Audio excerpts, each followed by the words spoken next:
Good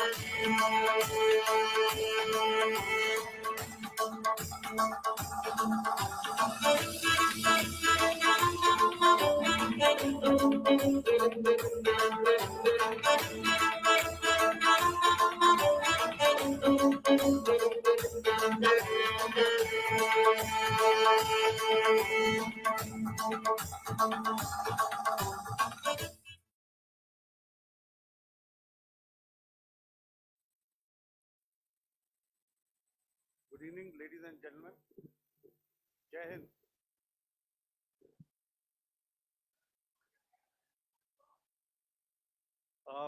Welcome to this special press conference on Operation Sindoor. We will begin with opening statements by the three senior officers to my right here, who have been directly overseeing operations during Operation Sindoor. We have Lieutenant General Rajiv Ghai, Director General Military Operations, who will cover the aspects related to land domain. Air Marshal A.K. Bharti, to his right, Director General Air Operations, will provide insights on the air domain. And to my right is Vice Admiral A.N. Pramod, Director General Naval Operations, who will cover aspects on maritime domain. Following their briefings, we will move on to the question answer session. I now request the DGMO to commence the opening brief. Thank you, Sandeep. A very good evening to all of you, ladies and gentlemen. You are all by now familiar with the brutality and the dastardly manner in which 26 innocent lives were prematurely terminated at Pahalgam on the 22nd of April. When you combine those horrific scenes and the pain of the families that the nation witnessed with numerous other recent terror on our armed forces and defenseless civilians, we knew that the time had arrived to make yet another compelling statement of our resolve as a nation. Operation Sindoor was conceptualized with a clear military aim to punish the perpetrators and planners of terror and to destroy their terror infrastructure. What I do not state here, of course, is the often stated determination of India and its intolerance to terror. It set into motion a very diligent and microscopic scarring of the terror landscape across the borders and the identification of terror camps and training sites. The locations that emerged were numerous, but as we deliberated more, we realized that some of these terror hubs were now bereft of any presence and had preemptively been vacated, fearing retribution from us.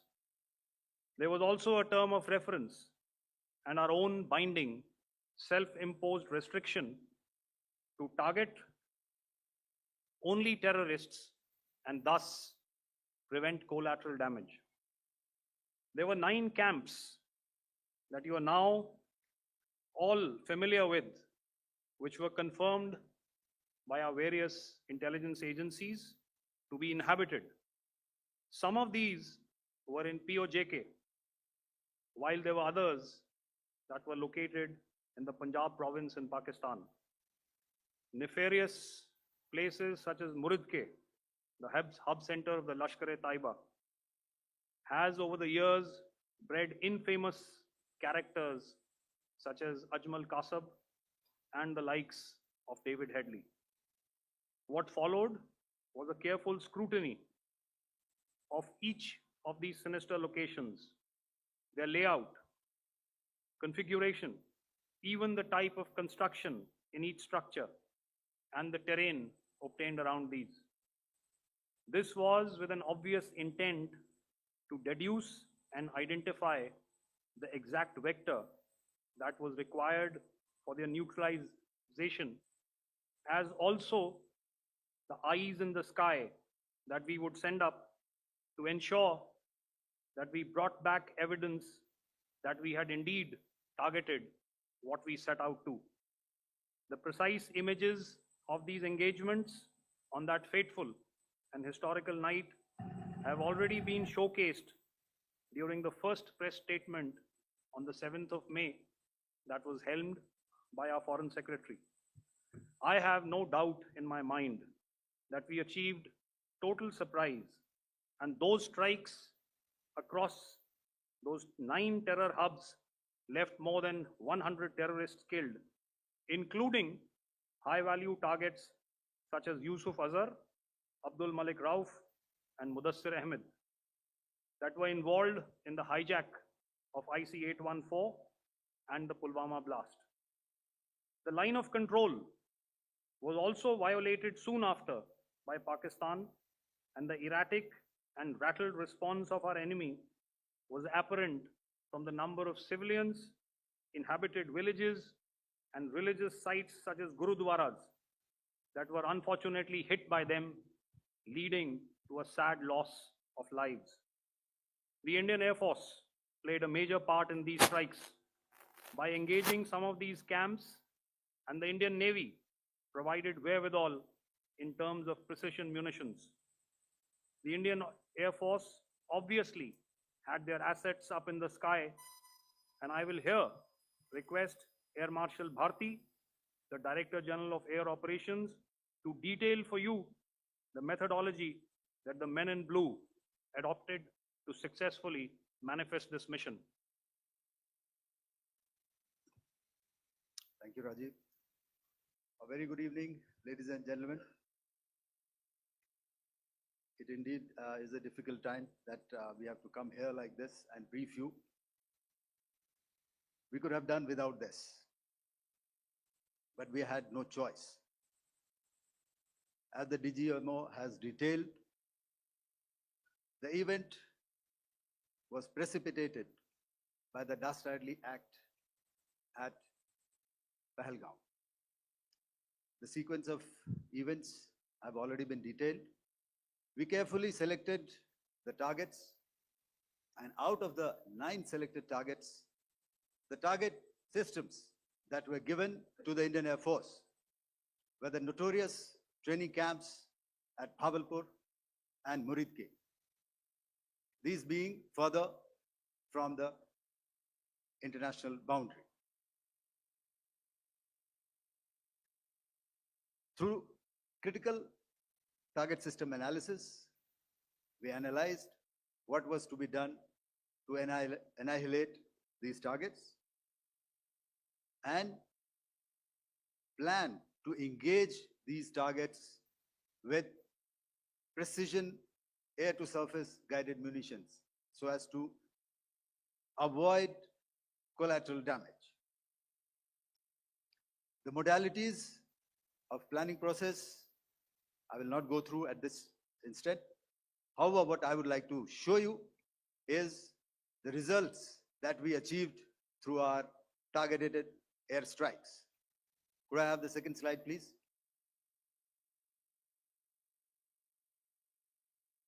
Yeah, change, please.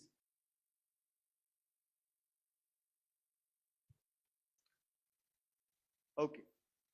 This is what the terror infra at Muridke looks like.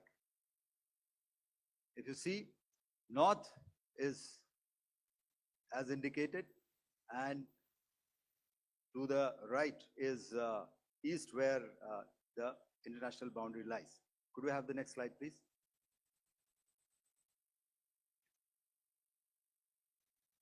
Orientating. Just go back one slide. Okay. Please have a look at this red building, the series of buildings out here, and this empty ground. Next. If you relate, the empty ground is here, and you see this is the first weapon that is impacting. This is the impact point number 1 on Muridke training camp with our precision guided weapon on early morning 7. Next, please.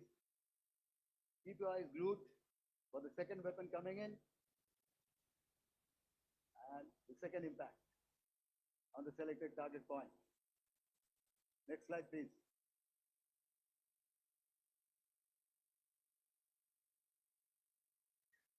Third weapon, third impact. Continue. And fourth weapon, fourth impact. So through these targeted and precision targeting, we addressed the target at Muridke, which was the terrain infrastructure. Can you hear me? All right. Okay, I'll come closer to the mic. Now we go to the next target, which is the Bhavalpur training camp. Next slide, please. Okay, just wait. So the effect, if you see, the impact point, if I can point out, this is the impact point. The ammunition has gone through the roof and it has created a blast inside, the photographs of which you would have, all of you would have seen. And the red building, after that, there was this double-story building. It has been completely decimated by our precision targeting. Next, please. The target system, which was in the north, a series of buildings. I'll show you how it looked. Next. Completely destroyed by our precision targeting. Next. Now coming to Bhavalpur, this is the target complex that we are dealing with, a fairly large target complex. So we had to carefully choose the points that we needed to address, which were high value and which would meet our stated objectives of eliminating the terrorists. I would like to draw your attention to this red canopy, and in relation to that, I would cover the targets. One target system is a series of buildings here, other one here, and other one out here. Next slide, please. This is how it looked before, and this is how the building looked after the impact of the weapon. And orientation in relation to this red canopy, you can see here. Next, please. Before, next, and after. The roofs have completely collapsed. Next. This is the target system. Next. Precision targeting, and we have achieved our objectives here. Next. All right. So that was what we did on the 7th. Our objective was to address these two terrorist camps, and that we did with precision.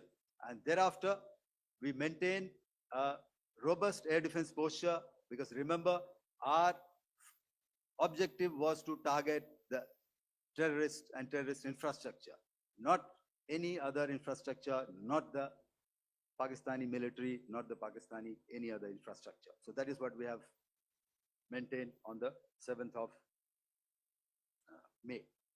However, what we saw in the evening of 7th of May, we were saturated with a raid of Pakistani unmanned aerial vehicles and small drones. And these came in waves in our civilian areas, over our military installations, and all of them were successfully intercepted. Few of them did manage to land. However, there was not much damage that they did. And we have our robust counter-US hard kill and soft kill systems which did the job. However, the difference here was that we had targeted the terrorists. The adversary now has targeted our civilians and the military infrastructure. So it had to be responded to. So in a quick and calibrated response, that very night, we stuck their radar installations at Lahore and close to Gujranwala, the LYT installation, to indicate to him that we are ready, yet we do not want to escalate. Our fight was with the terrorists and not with the Pakistani military establishment. Thank you.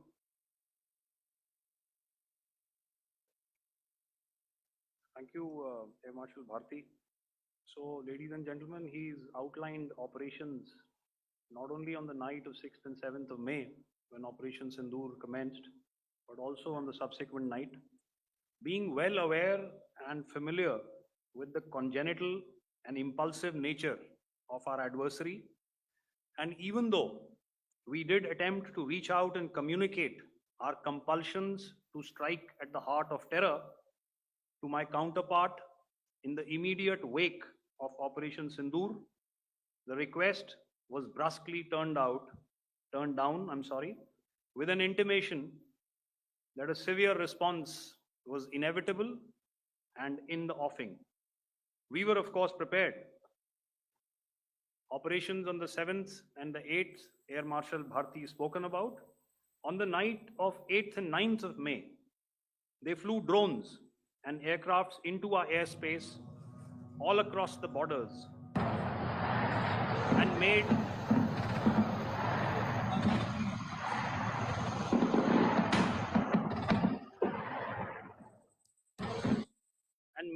largely unsuccessful attempts to target numerous military infrastructure.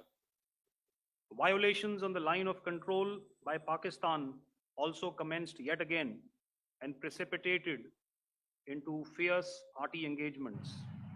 The air operations on the night of 8th and 9th of May, I'll yet again request the DG Air Operations to cover.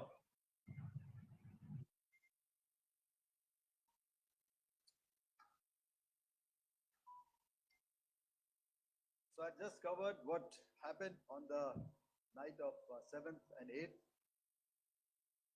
What we found that on the night of 8th and 9th, starting as early as 22:30 hours, our cities had a mass raid of drones, unmanned aerial vehicles, UCAVs, starting right from Srinagar, going down right up to Nalia. It was a mass raid in waves, and it was relentless. However, we were prepared, and our air defense preparedness ensured that there is no damage on ground or to any of the intended targets that the enemy might have planned for. The difference between 7th night and 8th night was that on 7th night, he sent in his Yeha class of UAVs. However, these UAVs can go some distance, they are armed. However, on the 8th, less numbers of armed UCAVs were there or UAVs were there, and more numbers of quadcopters, maybe for surveillance or just for harassment of civilians. This continued till midnight. Our air defense preparedness ensured that there was no damage on the ground, either to the military installations or to the civilians. However, the enemy had yet again shown that he wanted to up the ante and he wanted a fight, and we were up to the task. In a measured and calibrated response, we once again targeted his military installations, which included his SAM sites at Malirkant. This also included his surveillance radar sites at Lahore and close to Gujranwala. These were suitably addressed, and thereafter his drone attacks continued even till morning, which we countered, and during the daytime there was some respite. Here I would like to bring out another aspect. What we found was that while the drone attacks were being launched from somewhere close to Lahore, enemy had allowed his civilian aircraft to also continue to fly out of Lahore. Not only his own aircraft, but international passenger aircraft, which is quite insensitive, and we had to exercise extreme caution, even at the cost of some tactical disadvantage, to ensure that there is no damage to any of the civilian aircraft. And this was also brought out in our press briefing during the day. So I will now hand over to my colleague to cover the events of 9th onwards. On land, we also undertook certain measures such as deployment of air defense and electronic warfare assets to establish an integrated grid with the Indian Air Force. And I have seen and heard some of you wax eloquent about the benefits of such an architecture when it comes to negating and combating air intrusions. We also carried out deployment to include movement of our forces in the land, sea, and air domains. The night of the 9th and the 10th of May saw similar intrusions by drones and aircrafts. And this time, there was a concerted effort to target airfields and some very, very important logistic installations, albeit yet again unsuccessful and denied gallantly and efficiently, I must say, by the integrated Indian Air Force and Indian Army Air Defense.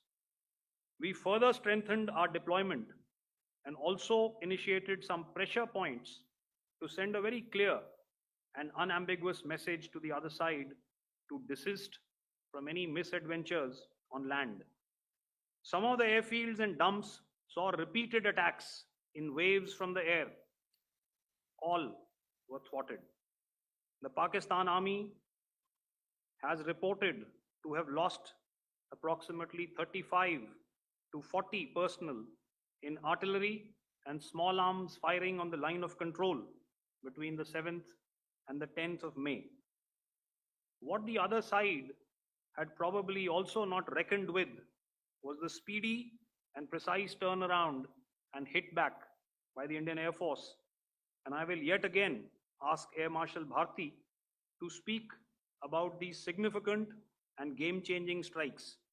I will thereafter request Vice Admiral Pramod, my colleague and Director General of Naval Operations, to tell us about some very telling naval maneuvers in the Arabian Sea that exerted pressure on the night of 9th and 10th of May. Over to you, sir. Commencing about 2000 hours, that is 8 p.m. local time, on 8th of May, several Pakistani unmanned aerial systems, drones, combat vehicles attacked multiple IF bases. These included Jammu, Udhampur, Pathankot, Amritsar, Bhatinda, Nal, Dalhousie, Thois, Jaisalmer, Uttarlai, Falodi, Nalia. These were almost simultaneous and they came in waves. All our AD guns and other systems were waiting for them. All these waves were neutralized by our trained crew using the air defense systems that they have. And also, some of them were utilized using our legacy systems like Pechoras and IF Summer, which we have recently acquired. And some were neutralized by the Garud snipers. There was no damage on ground from these incursions and these mass raids, if I could call them, from the Pakistani side. However, following these relentless attacks on our air bases, on our forward positions, and on our civilian targets, this was time to convey some message to our adversaries. And therefore, a decision was taken to strike where it would hurt. And towards that, in a swift, coordinated, calibrated attack, we struck his air bases, command centers, military infrastructure, air defense systems across the entire Western Front. The bases we struck include Chaklala, Rafiki, and mind you, Chaklala is Islamabad. Rahim Yar Khan, Sakar, sending a clear message that aggression will not be tolerated. This was followed by strikes at Sargoda, Bholari, Jacobabad. We also struck the C2 centers at Murid, the UAE complex at Murid, Rafiki, radar at Chunia, which I will show you, Rahim Yar Khan airfield, and the unmanned combat aerial vehicle hangar at Sakar. I would like to reiterate here that we have the capability to target every system at these bases and more. However, it was only a measured response to instill good wisdom to our adversary to refrain from further escalation. IF response was directed only at military installations, avoiding civilian and collateral damage. I would now like to show you some of the effects that have been achieved as a result of our air operation.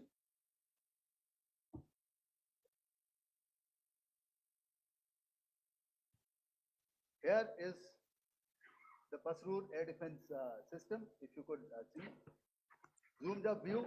This is the radar mounted on a high tower. And after the strike,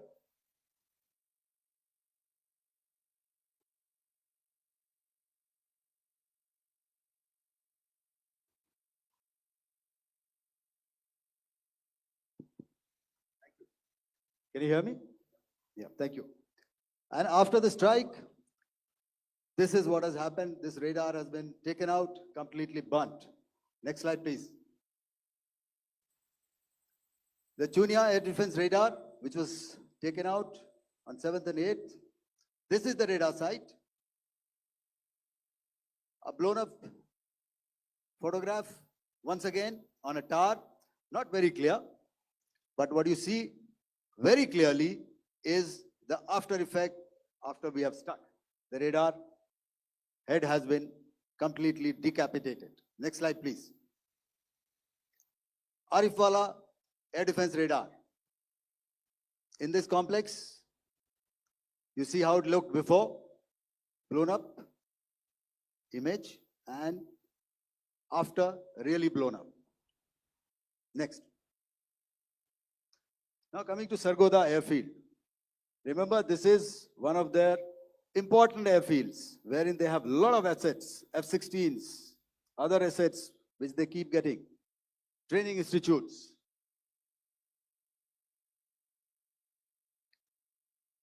And we have stuck this airfield. It is not, if you zoom in here, then one impact point here on the runway and second impact point of our weapon, precision weapon on the runway. And if you see this blown up, repairing going on. Same here.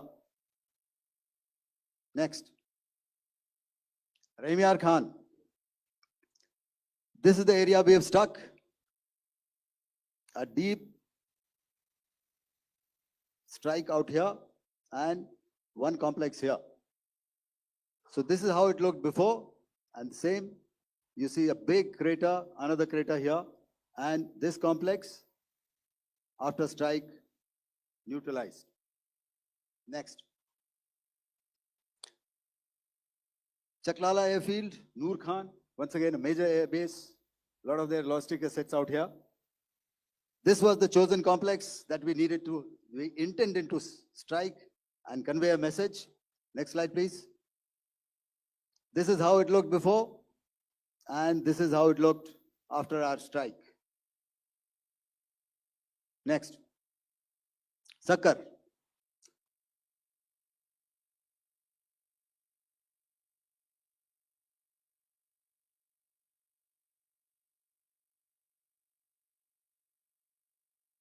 We chose the radar site at Sakar. This is the radar site. And after it was struck, this is the aftermath, completely burnt out. Next, please. Aircraft shelter. This is how it looked before the strike, and this is how it looked after the strike.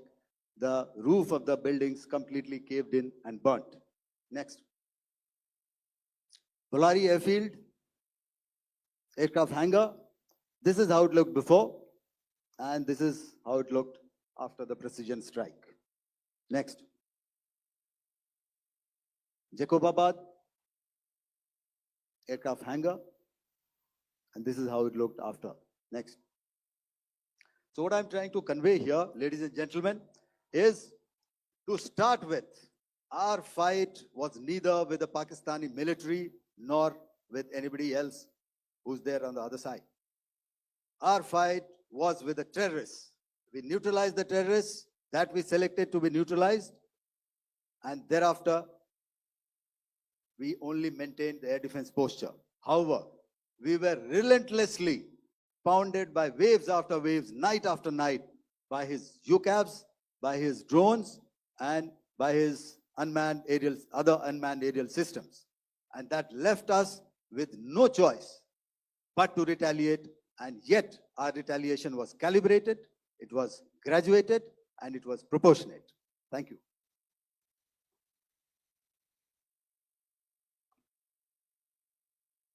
Good evening, ladies and gentlemen.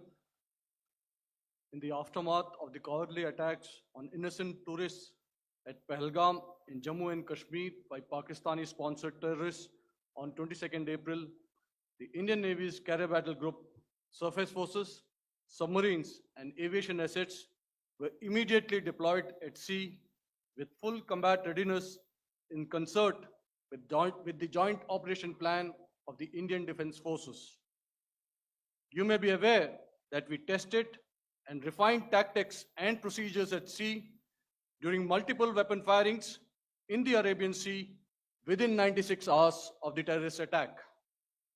The aim was to revalidate our crew, armament, equipment, and platform readiness to deliver various ordnance on selected targets precisely.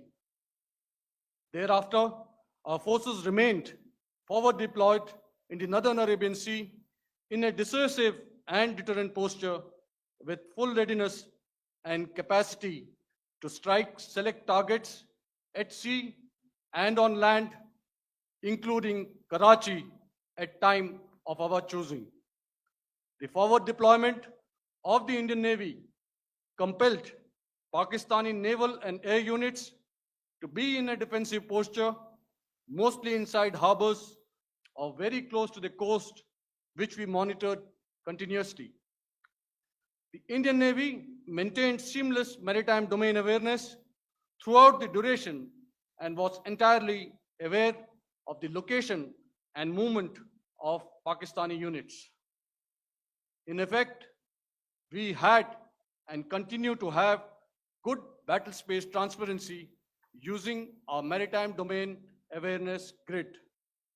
As you are aware, our response has been measured, proportionate, non-escalatory, and responsible from day one. Accordingly, the calibrated approach considered all options, including the ability of the Indian Navy for offensive action from and at sea. As part of this escalation control mechanism, the application of force by the Navy was planned in a synchronized manner in coordination with the Army and Air Force, the highlight being teams from the three services working closely in an integrated manner. Along with the kinetic actions by the Indian Army and Indian Air Force, the overwhelming operational edge of Indian Navy at sea contributed towards Pakistan's urgent request for a ceasefire yesterday. As we speak, Indian Navy remains deployed at sea in a credible deterrent posture to respond decisively to any inimical action by Pakistan or Pakistan-based terrorists. Thank you. Samno Varna, Jai Hind. Now I'll hand over to Director General Military Operations for further proceedings. Ladies and gentlemen, on the 10th of May, in the morning, even as we were getting into a huddle to wargame the events of the previous night, a routine exercise, I received a message on hotline from my counterpart in Pakistan seeking my willingness to communicate. Since our initial aim was to strike at terror camps, and all our actions in the subsequent days were in response to the intrusions and violations by the Pakistan Air Force and its army, it was decided that I would indeed speak with my counterpart. You are already aware, I've seen it being covered on national television, that my communication with the Pak DGMO was conducted at 15:35 hours yesterday and resulted in cessation of cross-border firing and air intrusions by either side with effect from 1700 hours 10th of May, after he proposed that we cease hostilities. We also decided to further speak on the 12th of May, that's tomorrow, at 1200 hours, to discuss the modalities that would enable the longevity of this understanding. However, disappointingly, and must I add, expectedly, it took only a couple of hours for the Pakistan Army to violate these arrangements by cross-border and across the line of control firing, followed by drone intrusions across the expanse of the Western Front through last night and in the early hours of the morning today. These violations were responded to robustly and dealt with as they must be. We have earlier today sent another hotline message to my counterpart highlighting these violations of the understanding between the DGMOs on the 10th of May and our firm and clear intent to respond to these fiercely and punitively, if repeated tonight, subsequently, or later.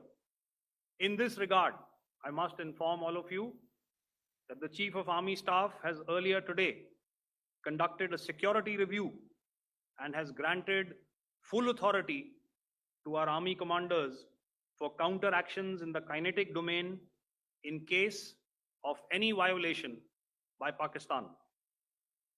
In the end, I pay my solemn homage to my 5 fallen colleagues and brothers from the armed forces and civilians who have tragically lost their lives in Operation Sindoor.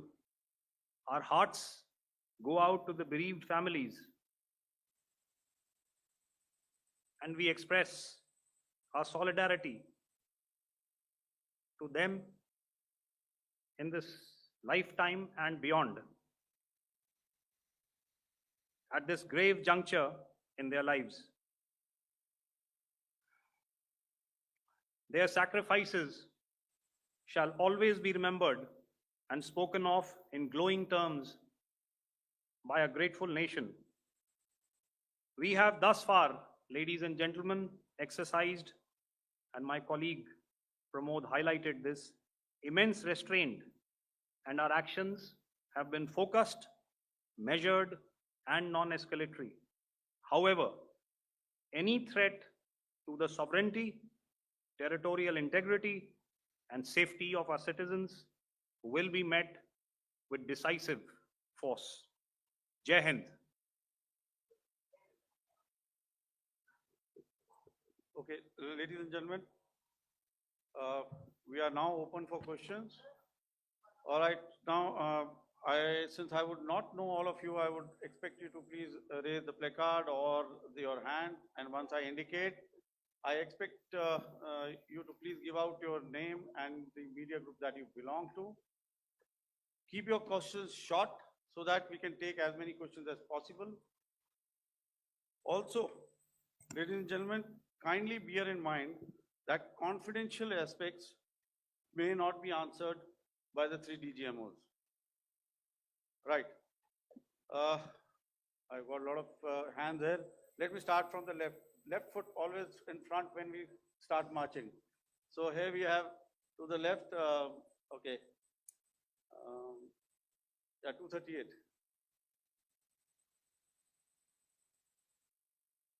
Hello. So this is Manas Pratimugyan from PTI, Press Trust of India. So the understanding that was reached yesterday on stopping the military operations and actions, was it for just 3 days? And what would be the cost escalation if there is violation of this understanding by the Pakistani side? And my subsequent question would be that we have a kind of ceasefire agreement with Pakistan that was finalized in 2003.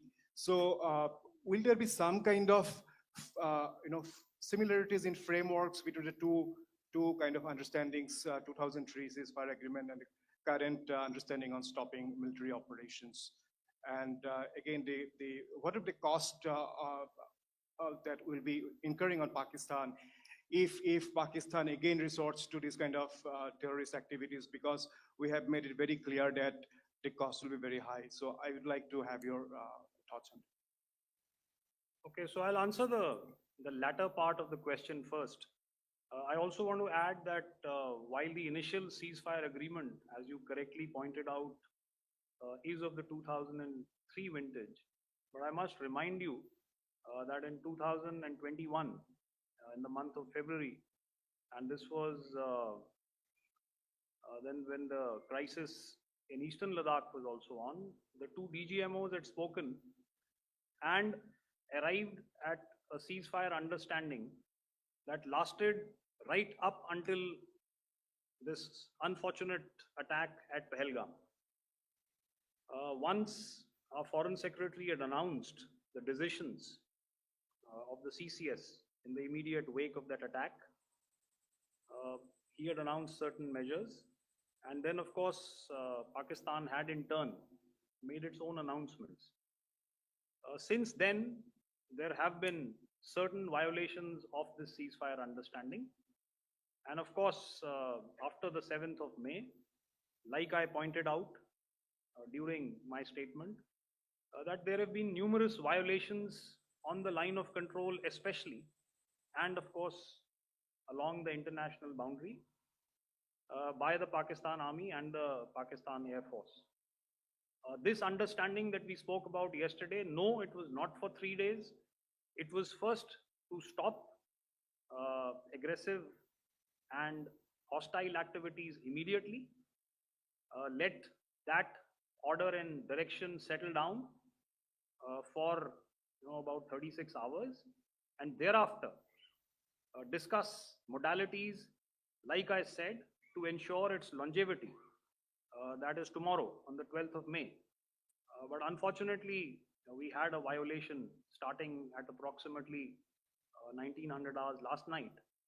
And we've sent a communique, like I said, to the Pakistan Military Operations Directorate. And we will await what happens tonight. All right. The cost escalation, I'll leave it to your best imagination. I've already said that the response will be fierce and punitive.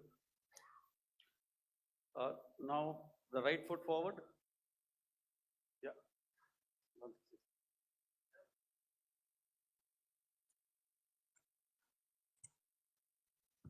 Sir, I'm Ajit Dubey from ANI, sir. Sir, my question is that you talked about the loss of lives to the Pakistan army, that was around 35 to 40 kills secured by the Indian army. Sir, can you tell us what would be the total loss of life to the Pakistan army in both army and air force attacks, sir?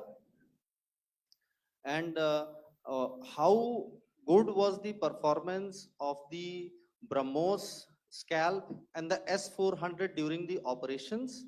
And sir, since we have just one no line, multiple sir. questions, Sir, all right. and since sir, we have achieved such a spectacular, we have made good achievements in this entire operation. can we say that we have emerged victorious, or we have a big upper hand over the Pakistanis in this entire conflict? Thank you very much, sir. So I'll answer the question about the loss of lives on the other side. Of course, there are various means to ascertain that number. There is information from various agencies that come in. There are, of course, on the line of control, other ways to find out as to what has been the effect of what you are doing there in ceasefire violations.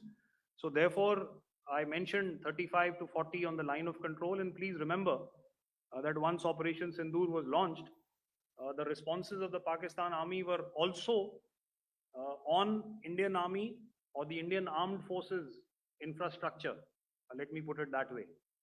So that's why I did not cover casualties of the Pakistan Army, at least in the initial phases of battle, because those were not our targets. Our targets were terror oriented.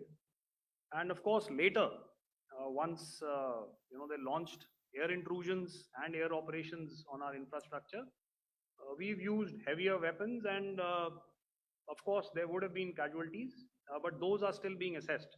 The effects of the weapons that you mentioned, I will request Air Marshal Bharti to apprise all of you about those. Good evening, Mr. Chief. How are you? Ajit, okay, the meeting sometime. I never mentioned about any of the weapons that we use. Check. Okay. What I was saying, that I never mentioned of any of the weapons, the caliber that we used. All right, so we leave it at that. Those are matters of operational details which I would not like to go into. But suffice to say that whatever methods and whatever means we have chosen, it had the desired effects on the enemy targets. How many casualties? How many injuries? Well, to start with, our aim was not to inflict casualties, but in case there have been, it is for them to count. Our job is to hit the target, not to count the body bags. In the last part of your question, I wonder if you read out the tweet on ADGPI at midnight once we'd done what we had to in Operation Sindoor. And that's credit to my friend here on the left. Justice has been served, Ajit. That is all that I will say. Ajit, I'll request you to, refrain putting words into his mouth. All right. Yeah, I'll come back to the left. 147. Sorry, 47. No, 47. Did I see it here or? Good evening, gentlemen. Sorry, 147, I saw it there, sorry.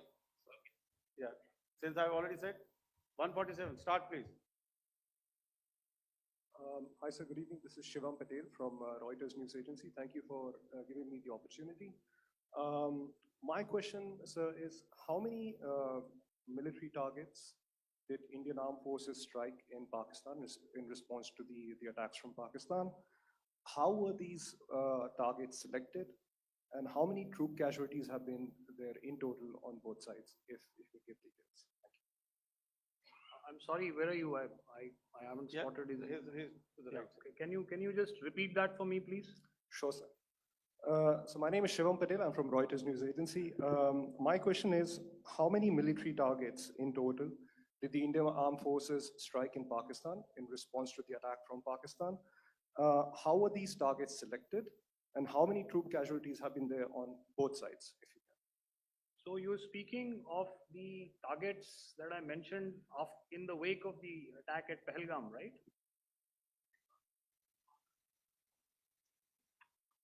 Yeah, I think it's amply clear to everybody here that the Pakistan Army has not crossed the international boundary, neither in the plain sector nor on the line of control. So the intrusions have been in the air. There have been certain attempts on the line of control when ceasefire violations have been on to try and infiltrate and carry out and perpetrate activities that we are all very well familiar with. Whether these are by terrorists or by the Pakistan Army or its special forces and commandos is difficult to say, but each of these have been effectively thwarted. So therefore, as far as engagements of military targets on the other side is concerned, I thought Air Marshal Bharti covered those very well and, in detail. And he also mentioned as to how they went about targeting those. I think those images were very clear and very, very graphic in telling us as to what we needed to hit. And you'll remember that right at the outset, I said that we even went into what was the construction in each of these locations, and therefore decided on the vector that had to be utilized. Please. Okay, if I could add to what the DGMO has said, I have already detailed the targets. Now, whether it is X numbers or Y numbers is that is immaterial. And what damage have we inflicted? You have seen. What are the casualties on the other side? As I said, that is for them to count. As far as we are concerned, from the air defense side, if they had a choice, they would have definitely come in. They're fighters, there are more numbers of UCAVs. It is not that they did not intend to come in. It is only that our robust AD posture prevented them from coming in. So that must be known, and that must be realized by all the audience here. Yeah, I'll come to the left now, 24.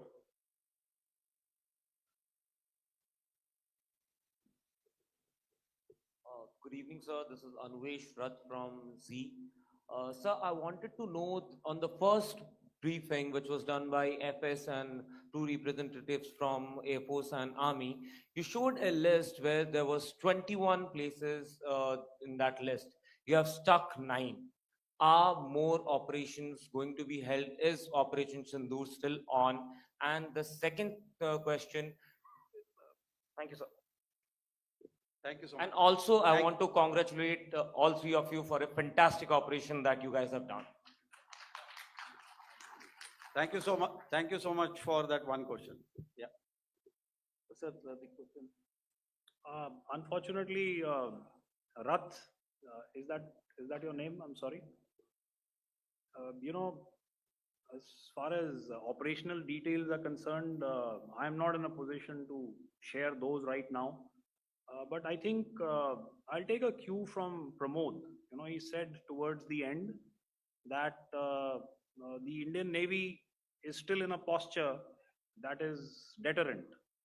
And I have already made it very clear towards the end of what I said that it's only a couple of hours ago that the Chief of Army Staff has carried out a security review, and he's authorized our army commanders to deal with violations of any kind from across the borders in a manner that they deem fit.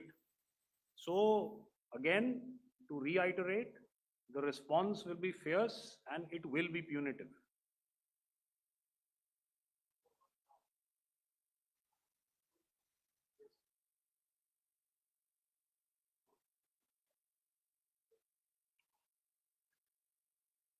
I'll go back this side now. Yeah, 255. She said middle wale kya karenge, so 255. Oh, sorry. Good evening, sir. Yeah, 255. I'm Shailesh from National Defense. Please allow me, first of all, to pay my gratitude for protecting us Indians. Thank you very much. Sir, since the enemy has been talking about taking down our aerial platforms, it would be deemed fit in case we can reveal that we have taken down their fighter jets. What could be the number? Though you said that they may be not good to reveal the platforms, but since this has come from various quarters in Pakistan, so I believe that we need to answer, in case if you can, sir, if you may allow. The question is for me? Yes, sir. Okay, and if I get it right, you want to know how many of their planes we have downed? Yes, sir. Yes, sir. All right. See, as I said, their planes were prevented from coming inside our border. All right. So we do not have the wreckage with us, but definitely we have downed a few planes. Numbers, we would not like to hazard a guess out here. Okay. I have the numbers, okay, and we are getting into the technical details of it to establish it. So I would not like to put a figure at this time, but definitely there are losses from their side which we have inflicted. Were Ma'am, they, please don't ask. were they fourth generation plus, sir? No, See, sir, you're putting words into my mouth. Why do you Sir, say fourth generation? Let us make it high tech. Thank you so much, sir. all Thank right. Yeah, 163.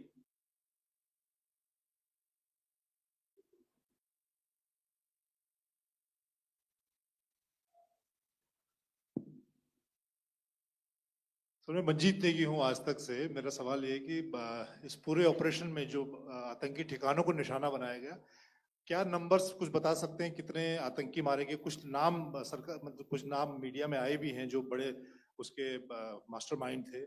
और एक सवाल जो आज air force ने भी tweet किया कि operation सिंदूर अभी जारी है और सरकार की तरफ से भी कहा गया।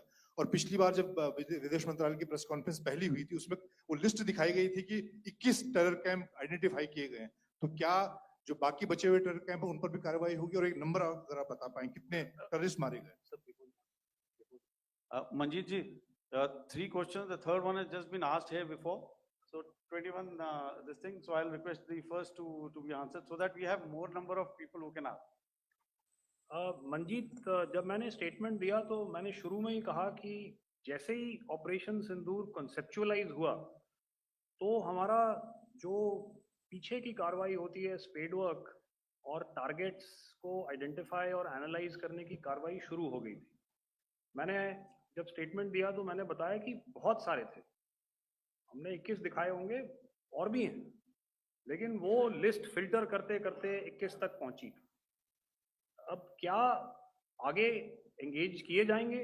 अगर जरूरत पड़ेगी तो जरूर एंगेज किए जाएंगे, लेकिन मैंने बताया कि इस समय जो इंट एजेंसीज ने हमें बताया कि फलाने कैंप में प्रेजेंस है, हमने उनको एंगेज किया। कुछ नाम मैंने लिए, कुछ नाम अभी पुख्ता किए जा रहे हैं। मैंने आपको बताया कि जो इंट एजेंसीज ने अभी तक असेसमेंट किया है उसमें उन्होंने कहा है कि तकरीबन 100 से ज़्यादा मारे गए हैं। और एक आज आपने तस्वीर भी देखी कि काफ़ी प्रोमिनेंट जो फ्यूनरल था, काफ़ी प्रोमिनेंट एक जो हस्ती हैं वो ऑर्गेनाइज कर रहे थे, और उस फ्यूनरल में और कौन कौन लोग अटेंड कर रहे थे वो तो आपने देखा ही। तो आप लोग सब समझदार हैं और मुझे ये कहने की ज़रूरत नहीं है कि इन लोगों को कहाँ से सपोर्ट मिल रहा है। अगर नहीं मिल रहा होता तो ऑपरेशन सिंदूर नहीं होता, तो उसी की वजह से है ये ऑपरेशन। तो मेरे ख्याल से मैंने आपके सारे सवालों का जवाब दे दिया। Ma'am. Sir, next is from 17. Sir, मेरा नाम अंजू निर्वाण है, GV9 भारतवर्ष से। सर, मेरा सवाल ये है कि ऑपरेशन सिंदूर में हमारी जो इंडियन नेवी है उसके बारे में सर थोड़ा सा बताएं कि किस तरह की उसकी भूमिका रही, क्योंकि हमने इस दौरान सर देखा कि बहुत सारी स्पेकुलेशन भी रही और ये बोला गया कि कराची तक हमारी नेवी ने ऑपरेशन किया है। तो सर इस पे थोड़ी सी क्लैरिटी चाहिए। और सर हमने कौन कौन से फाइटर एयरक्राफ्ट डाउन किए हैं, अगर उसका भी थोड़ा सा क्लैरिटी मिल जाए तो अच्छा रहेगा। तो मैं आपका पहले सवाल का जवाब दूंगा। I will make few sentences and leave it for your imagination. First of all, as I mentioned, we have quantitative and qualitative edge to deliver a massive blow to our adversary, and we completely dominate in the maritime front. Indian Navy's action is part of the escalation ladder mechanism which we have worked out amongst three services. This time, if Pakistan dare take any action and Pakistan knows it, what we are going to do. That's all. आपके सवाल का जवाब मैं पहले दे चुका हूं। आपके सवाल का जवाब मैं पहले दे चुका हूं, इसलिए मैं बस उस तक ही सीमित रखूंगा और इतना कहना चाहूंगा कि आने वाले दिनों में आपको खुद ही पता चल जाएगा और ऐसी बातें छुपी नहीं रहती हैं, तो पता चल जाएगा. So at this time we'll just let it be. Okay, ladies and gentlemen, we have one or two more questions, sir. So please, they are going to be outside. You can speak to them there also. 104. 104.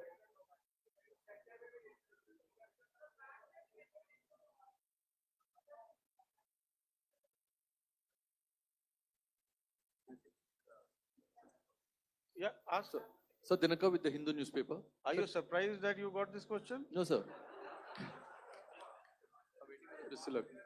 Sir, can you give a number of assets we lost? Because there's been a lot of speculation going on. International media writing a lot of things about our platforms, including Rafales. I mean, Pakistan claiming that Rafale has been downed, etc. Can you put that question to rest and clarify on that?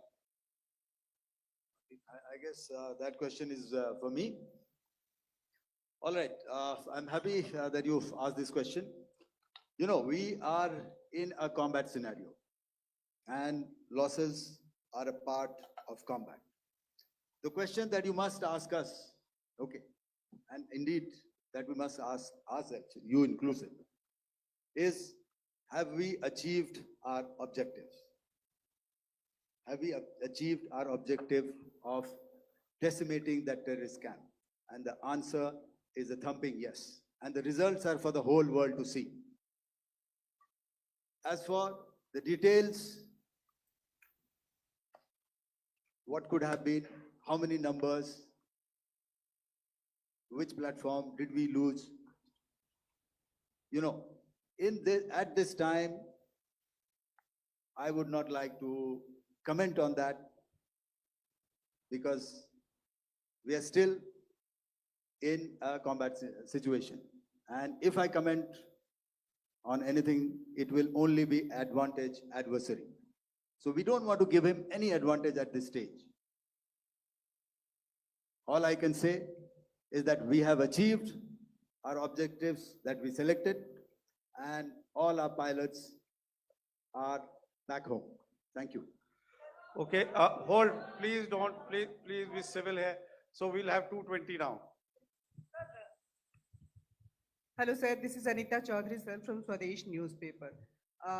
मेरा सवाल है क्योंकि ये हमारे जो पहले जो action रहा वो आतंकवाद के खिलाफ रहा, तो आतंकवाद में अजहर मसूद की तरफ से एक बयान जारी किया गया था जिसमें उन्होंने कहा कि हम इसका बदला लेंगे और जान रुलाएंगे. तो क्या अगला, अगर खुदा न खास्ता अगला टेरर अटैक किसी भी तरह का होता है तो क्या उसे एक्ट ऑफ वॉर में हमारी तरफ से लिया जाएगा और उसका क्या माकूल जवाब दिया जा सकता है? मेरा इसमें सिर्फ एक ही जवाब है आपके लिए कि हमने अपनी कार्रवाई करी. हमने उसके बाद मैंने अपने स्टेटमेंट में भी बताया कि ये कम्युनिकेट करने की कोशिश करी कि हमने इस तरीके से ये जो स्ट्राइक्स हैं वो क्यों की. लेकिन जो हमारा एडवर्सरी है उसने जैसे मुनासिब समझा वो कार्रवाई करी. तो आपने देखा कि ये जो एक्टिविटीज चल रही हैं 3-4 दिन से, ये कोई वॉर से कम नहीं है.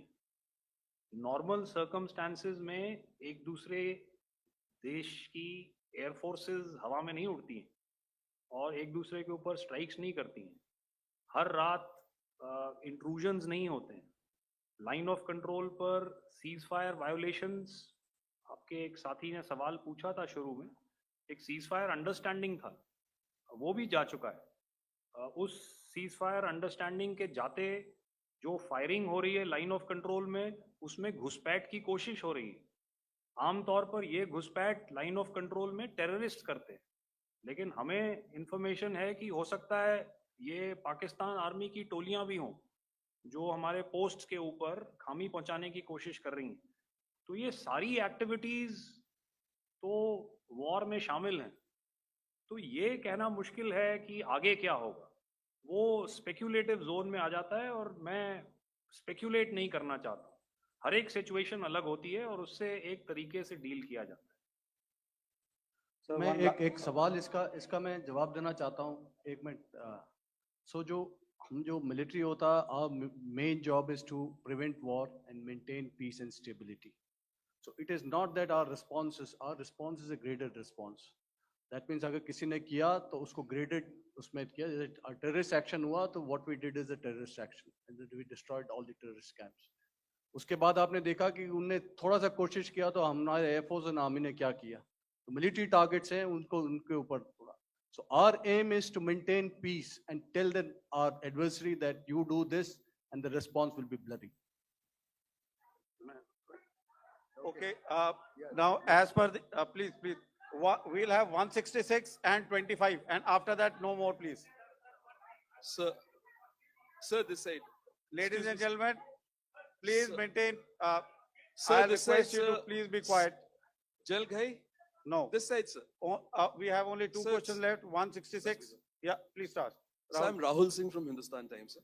So, so you were totally on top of the game and the kind of losses you've inflicted on the enemy. I mean, we saw the slides and everything. So it kind of comes across that you were batting it 99 and you decided to declare your innings. What are your thoughts on that, sir? And do you think, are you weighing the option of the Pakistan army using this time, buying this time of the so-called ceasefire or the understanding? And you talked about how they could not be trusted. So buying time to kind of build up their war reserves, getting stuff from their friends like Turkey or China, are we considering that possibility, sir? Look, see, the call came from the Pakistani side to speak about cessation of hostilities. What pauses mean during such conflicts is known to everybody. You know, I don't want to go into the pros and cons of how preparation for war is made. You know, that is a process in itself. But I think my senior colleague here, the DG Air Operations, spoke, or he alluded at least, you know, to what this operation was precisely and specifically meant for. And I think that's something that we achieved, you know, right at the outset. Had we had the option not to go further, we probably wouldn't have. But we've been compelled to be in this situation. And as you've seen, the armed forces of India, and you know, you've got the three Director Generals sitting here, we are always prepared to face any eventuality. And like I said, that's for the sovereignty, the territorial integrity, and the safety of our citizens. So whatever has to be done will be done. You know, I'm not so concerned about what Pakistan will do in this time. I'm only concerned about what we will do. We have a roadmap and a plan, and we will follow it diligently, and we will follow it to the T. You know, that's the contention that I want to make here today. Ma'am, please. Okay, the last question, and ma'am, 25, she has been she's been asking since the first part. Sir, I'm Nandita. Sir, She's not asking a question. Sir, I'm Nandita Dagar, DAGAR from DD News and DD India. Sir, I wanted to ask you that my question is to General Ghai. Sir, you spoke to your counterpart yesterday and the Pakistani counterpart. Sir, what is the Indian Army's assessment that despite that agreement, that talk that you had, despite that agreement coming into effect at 1700 hours yesterday, why did they violate it? And number two, yesterday at the joint Defense Ministry and Foreign Ministry briefing, Wing Commander Vyomika Singh and Colonel Sophia Qureshi had told us that we have cited the Pakistani troops amassing at the borders and at the LOC. Sir, has that situation changed? Have they withdrawn? And sir, if in case, despite now there is a lull, of course, but if tonight again, if the enemy again carries out shelling and aerial intrusions through drones, what is going to be our response? Thank you. So without outlining the specifics of that response, I've already made it clear that there will be a response and it will be fierce and it will be punitive. Why the Pakistan army chose the option of violating the understanding that was arrived at earlier yesterday, I think that's a question that we best answered by the Pakistan DGMO. I wouldn't be able to, give you that. But, in situations such as these, and if you go back into any conflict, sometimes these understandings take time, to fructify and manifest on ground. But without, getting into the reasons, it is our mandate to be prepared at all times, and that we were. It's not as if because there was an understanding we weren't prepared. I must tell you that the armed forces were on a very, very high alert, and they continue to be in that state even as we speak. All right. Ladies and gentlemen, please, ma'am, please. Okay, thank you so much for coming today. Those who have missed asking a question, those who have missed, see, I knew I'll grab this attention from you like this.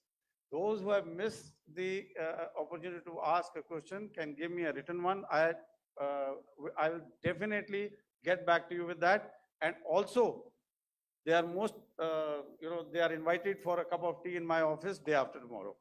Thank you, ladies and gentlemen, for coming. Thank you. Thank you very much. Jai Hind. Jai Hind.